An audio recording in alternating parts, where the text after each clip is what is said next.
साम्राज्य न्यूज, सामान्यांचा असामान्य आवाज।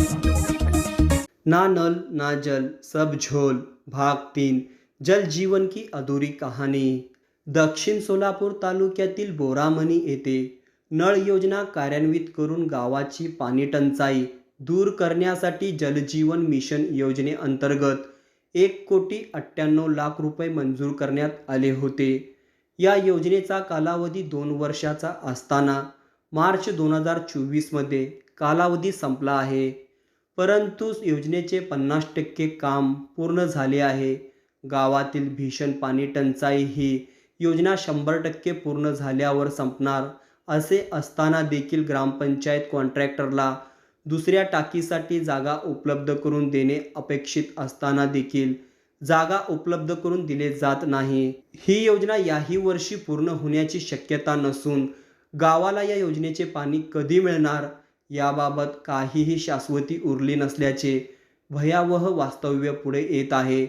बोरामणी येथील जुन्या पाणीपुरवठा योजनेवरून गावात पाणीपुरवठा गावाच्या अर्ध्या भागात होतो, तर दुसऱ्या भागात पाणीपुरवठा होत त्या पाण्यासाठी दुसऱ्या दिवसाची वाट पाहावी लागत असल्याचे गावकऱ्यांनी सांगितले। म्हणून जलजीवन मिशन अंतर्गत नळ योजना मंजूर करण्यात आली। सदर योजनेचा कंत्राट ठेकेदाराने घेतल्यानंतर एका टाकीचे काम पूर्ण करण्यात आले, तर दुसऱ्या टाकीचे काम करण्याकरिता ग्रामपंचायतीने सहकार्य करणे गरजेचे असताना देखील सहकार्य केले जात नसल्याचे कॉन्ट्रॅक्टरकडून सांगण्यात येत आहे।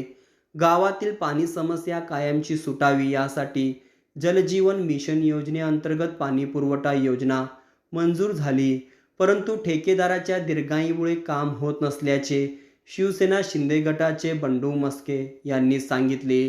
दुसऱ्या पाण्याच्या टाकीसाठी जागेची उपलब्ध करून देण्यात येत आहे।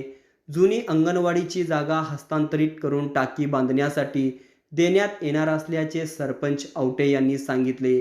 जलजीवन मिशन योजनेअंतर्गत या कामाला प्रत्यक्ष कामाला सुरुवात झाली होती। मार्च 2024ला काम पूर्ण करून ग्रामपंचायतीला हस्तांतरित व्हायला पाहिजे होते, परंतु मुदत संपली असताना 50% ही काम पूर्ण झाले नसल्याने यावर्षी पाणीपुरवठा होऊ शकणार नाही। म्हणून बोरामणीच्या जनतेला जलजीवन योजनेअंतर्गत पाणीपुरवठाकरिता 2025ची वाट पाहावी लागणार आहे।